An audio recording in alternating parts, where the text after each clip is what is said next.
horrific murder of Detective Islam and the other innocent people who we lost.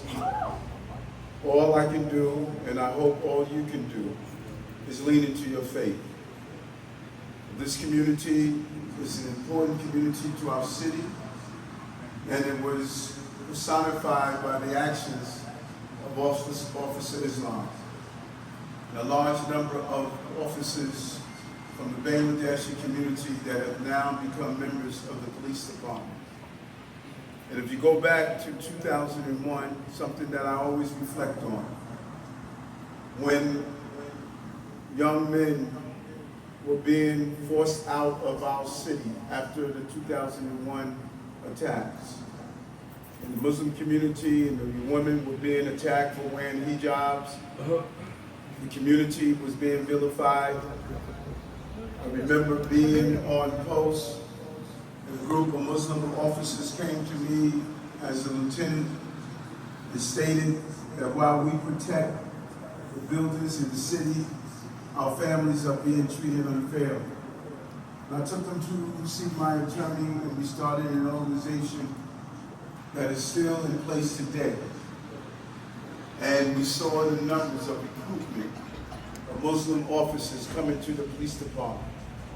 We stood up and talked about how your mosques were being infiltrated and unfairly stigmatized, how young men were being unfairly treated. And we rallied together.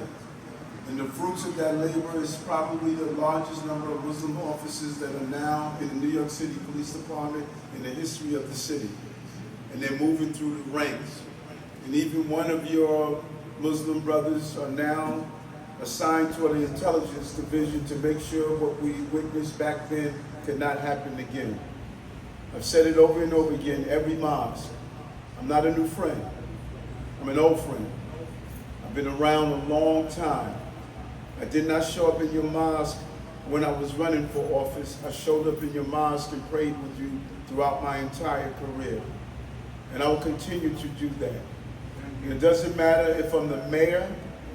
It doesn't matter if I'm a civilian. It doesn't matter who I am. I will continue to say to you, I'm not just a mayor, I'm your brother. And I'm going to continue to serve you as that. And so my heart bleeds with you, I pray with you, and I will continue to lift up the Islam's family in prayer as they go through these difficult times. As his dad walks into the room now,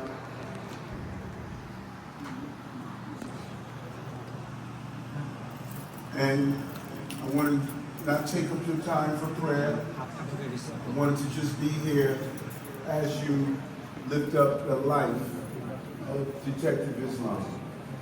Thank you very much for allowing me to come in. So now, we thank you, our very closest friend and brother, Mr. Mayor Eric Adam, and also